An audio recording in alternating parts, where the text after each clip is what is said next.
In this episode, we take on some of the most treacherous terrain during the whole journey. We head out to a small village that's very close to an enemy border, and we recreate a brand new road out of a river to get around a car that's been broken down and blocking all the traffic. Stick around, this is a ripper, folks. This series was made possible by Roaming Horizons. Head over to roaminghorizons.com.au and book your next Himalayan motorcycle journey. We woke up to a cracker of a day. It is going to be over 30 degrees today, so it's going to be a tough one on the bike. We are heading out to a village called Turtuk, very close to the Indo-Paki border. I'll tell you more about it when we get there. But for now, let's get out on the road and enjoy this magic day.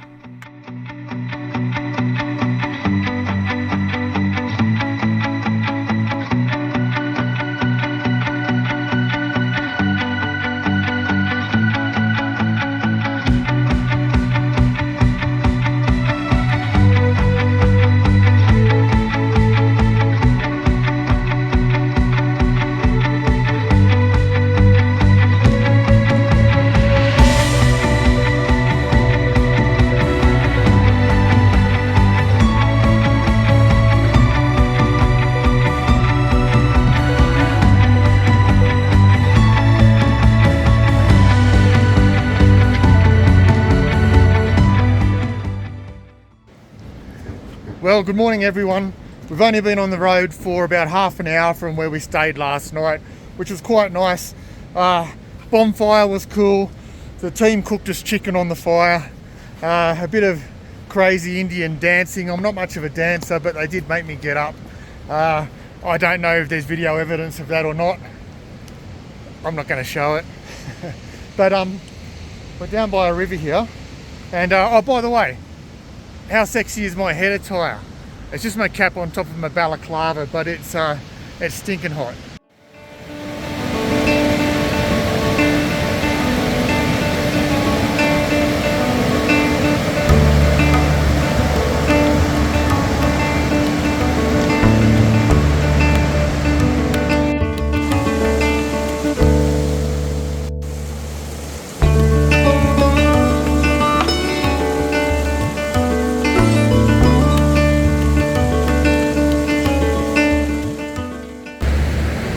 What a beautiful location. This country just continues to surprise me.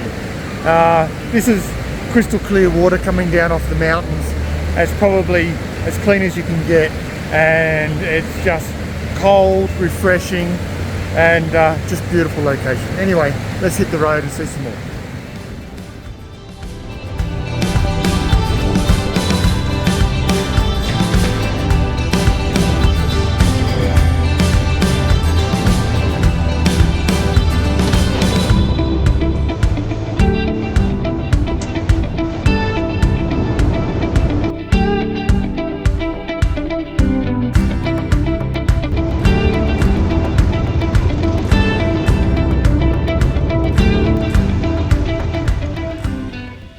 As we passed the War Memorial, we were on some of the best road we have for the whole trip. But as we looked down over the edge, we saw constant switchbacks, twisty roads. You can imagine we were excited and smiling from ear to ear underneath this helmet.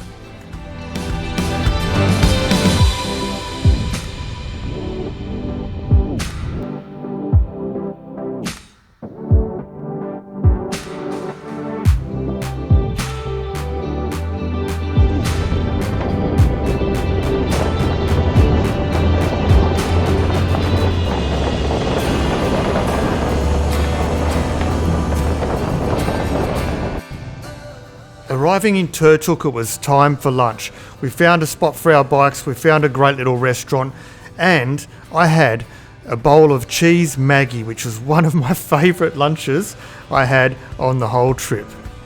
I may have adapted a little bit to the altitude, but climbing those stairs still leaves me breathless. Turtuk is a small village and is one of the northernmost villages of India.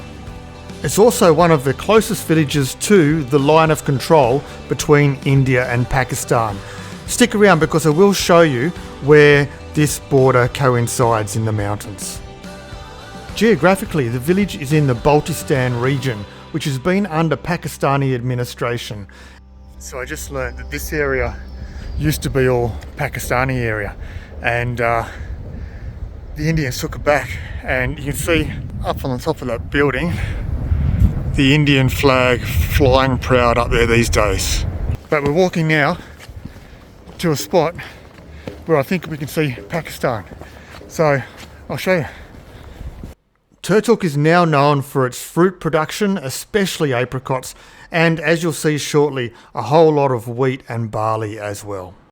It amazes me that there's so many places around the world where time's forgotten, and by choice as well.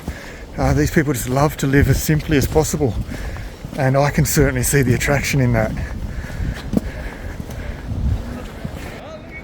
Alright, so I don't know how well you're going to see this on the video camera, but that peak at the top there is littered with Indian Army outposts. Just the other side of that peak is the Pakistan border. So we're going to have a look through some binoculars and have a close look, but I won't be able to show you on a camera. But yeah, very interesting. Look down here, there's so many more fields as well. This place is just epic.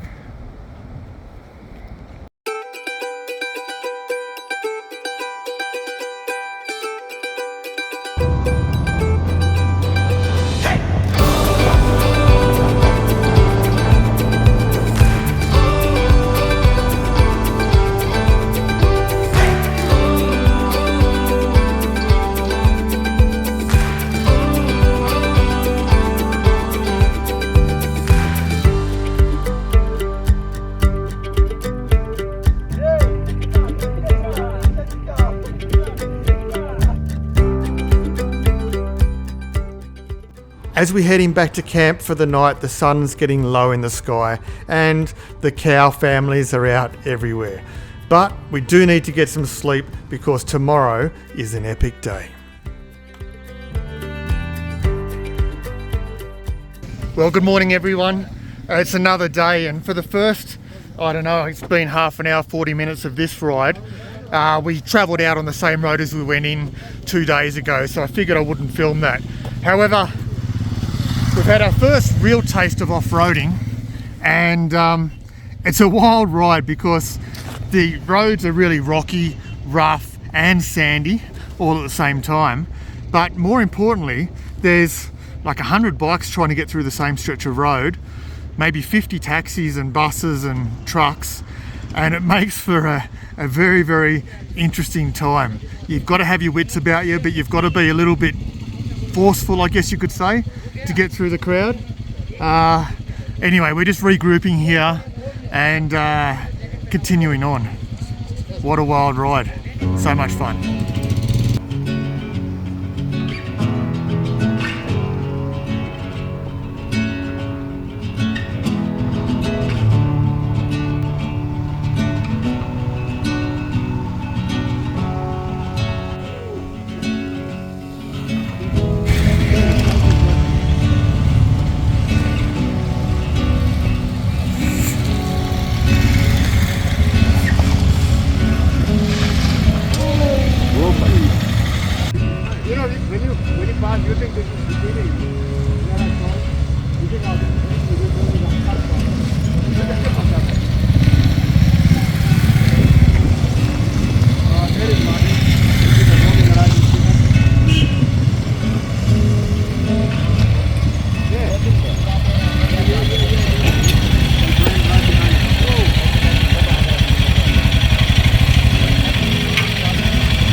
It was about time for a well-earned rest and a bite to eat.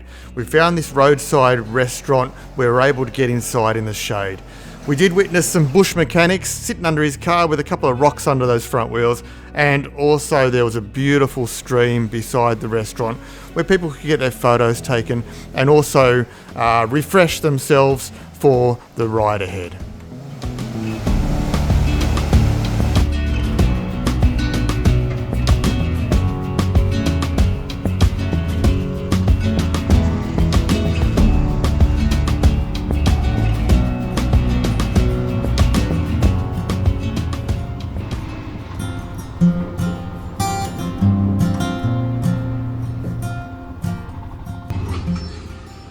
Within such a short time from our lunch break, we hit a landslide recovery here. We had amazing smooth dirt roads, we had rough dirt roads on the edge of a cliff looking over a river, and then we hit beautiful tarmac. But the best is yet to come.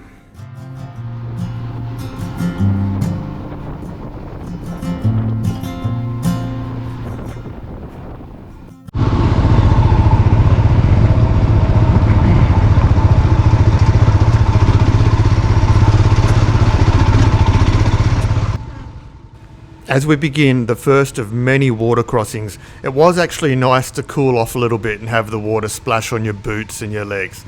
But in this next scene, check out the intensity of this river, the raw power of it ripping down, and there's nothing but a handful of rocks separating us and that wild river.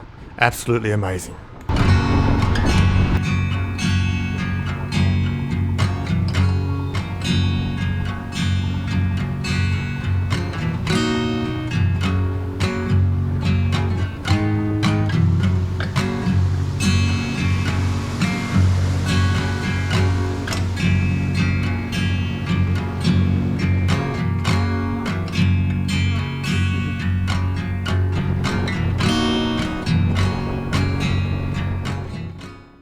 Well, today has been a challenging day.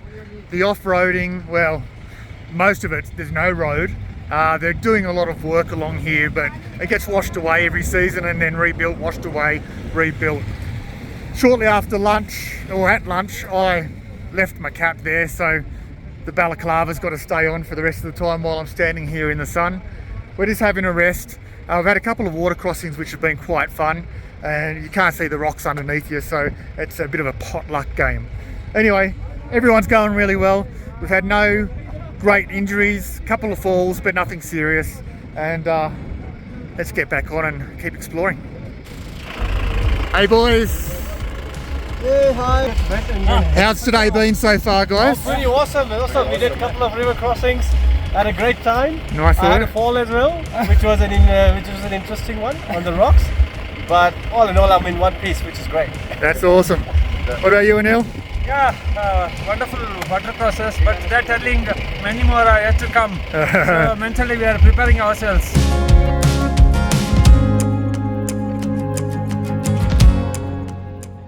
Anil was 100% right, of course.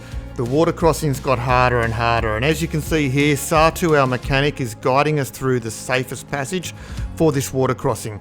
What you can't see through the camera is below the road surface, these rocks were quite large, and so if you hit them on the wrong angle, you're in for a swim absolutely straight away. We're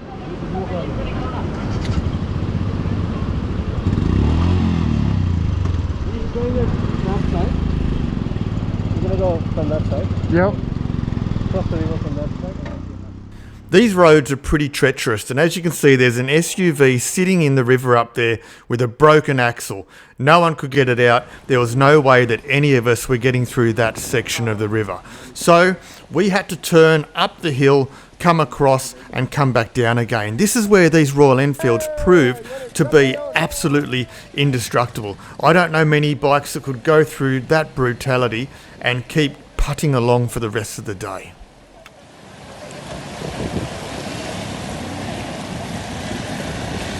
Hey, you're a champion!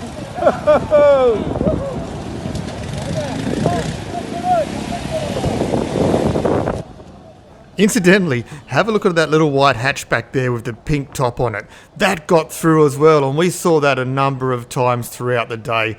It survived this treacherous water crossing. Surprise, surprise.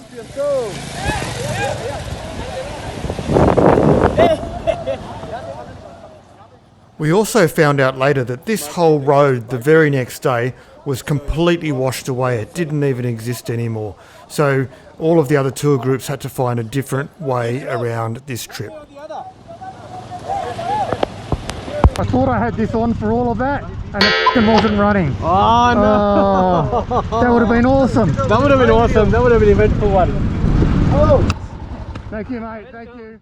Again, the incredible local crew got us through a challenging situation. Their riding skills are absolutely next level. But The day's getting late, it's time to hit the road again. Well, road, river, either one, and time to get to the destination.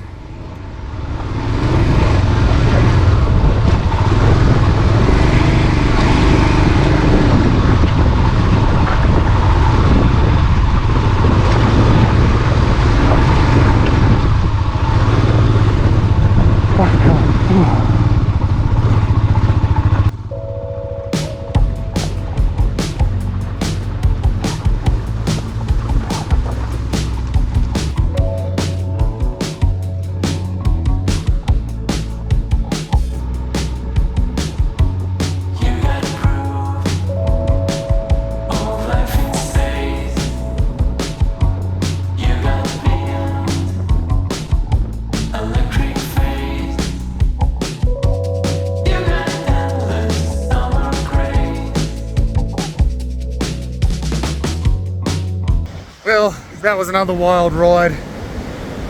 Lots of water crossings and most of them were good. My GoPro failed me right where we had to go up the side of the hill and across the river in a different spot and back down to get past the car with the broken axle. Well, they do say it's an adventure, right? I think I said that before. I'll say it again, it most certainly is. But check out this stop. We just stopped for a 5-minute rest and beautiful.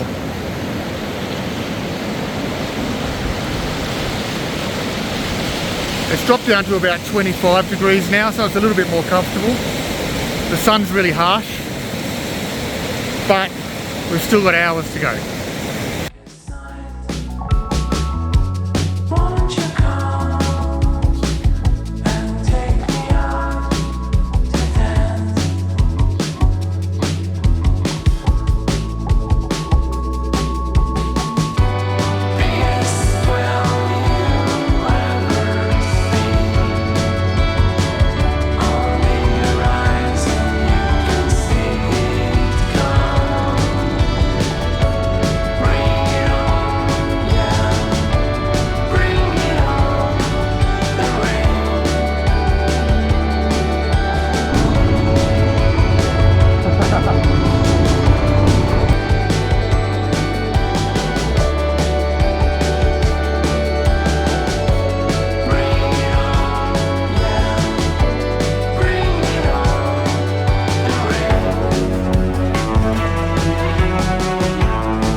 Man, this place is epic, epic, epic, epic. I think we're still an hour from our campsite. I don't really know. And I'm sorry if there's too much wind, I'm trying to cover the microphone. Are you thinking about coming yet? You need to seriously consider it. 2024, booking now, get onto it, Roaming Horizons. What can I say? Incredible.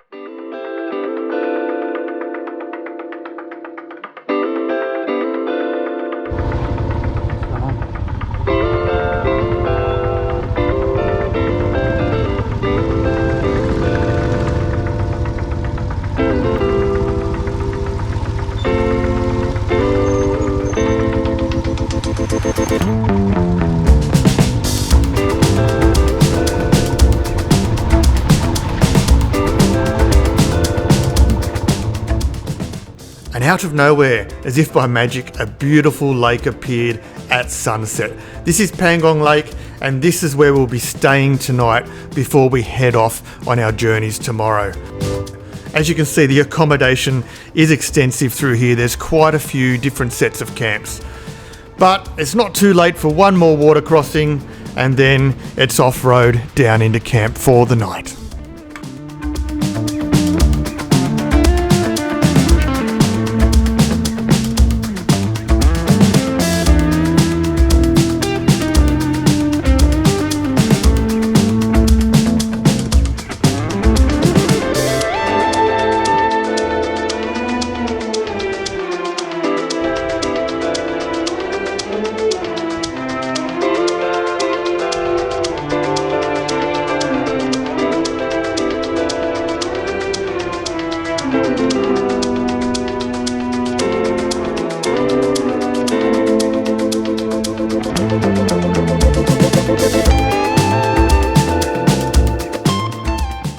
In the next episode, we take a closer look at the beautiful Pangong Lake.